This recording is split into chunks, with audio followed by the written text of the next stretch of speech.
दरम्यान अनिल परब यांच्याकडे महागड्या कार्स कुठून आल्या असा सवाल रामदास कदमांनी केला होता आणि त्याला उत्तर देताना अनिल परबांनी रामदास कदमांना थेट आव्हान दिलं, तुमचा मुलगा गृहराज्यमंत्री आहे, मग हवी ती चौकशी करा असं अनिल परब म्हणाले.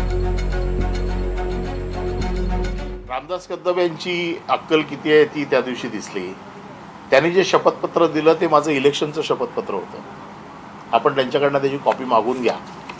त्या शपथपत्रामध्ये माझ्या ज्या गाड्या आहेत, या गाड्यांचा उल्लेख आहे, त्या गाड्या कशा घेतल्यात त्याचा उल्लेख आहे. एखाद्या बिल्डरने जर गाडी दिली असेल तर मी ती शपथपत्रात लिहू शकतो का?